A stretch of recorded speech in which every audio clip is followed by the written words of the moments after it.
memastikan masyarakat yang masuk dalam kategori desil 8, 9, dan 10 tetap mendapatkan layanan kesehatan gratis. Pemerintah daerah menegaskan pelayanan kesehatan di puskesmas maupun rumah sakit tetap ditanggung melalui anggaran pendapatan dan belanja Kabupaten Aceh Jaya. Persoalan pengelompokan desil dalam program layanan kesehatan yang diatur melalui Peraturan Gubernur Aceh menjadi perhatian serius di tengah masyarakat Kabupaten Aceh Jaya. Terutama bagi warga yang masuk kategori desil 8, 9, dan 10 yang sempat khawatir tidak lagi memperoleh layanan kesehatan gratis.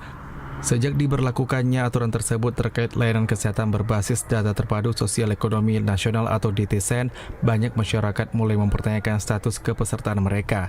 Sebagian warga mengaku cemas karena dikategorikan dalam desil tinggi, sehingga ditakutkan tidak lagi tercover layanan kesehatan gratis.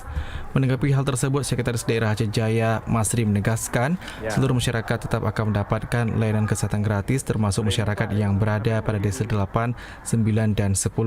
Pemerintah daerah juga memastikan seluruh biaya pelayanan kesehatan akan ditanggung melalui anggaran pendapatan dan belanja kabupaten atau APBK Aceh Jaya.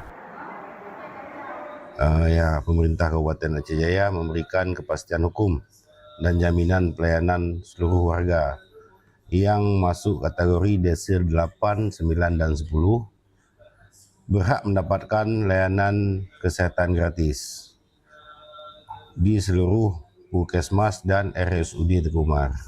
Tentunya yang terdapat dari desil 1 sampai 5 tetap ditanggung penuh lewat JKN, PBI, APBN. Pemerintah Kabupaten Aceh Jaya berharap jaminan tersebut dapat memberikan ketenangan kepada masyarakat yang belakangan resah akibat informasi pembatasan layanan kesehatan berdasarkan kategori desil. Masyarakat juga dihimbau tidak perlu cemas karena pelayanan kesehatan di puskesmas maupun rumah sakit tetap diberikan secara maksimal tanpa dipungut biaya. Dari Aceh Jaya, Muslia di TV Aceh melaporkan.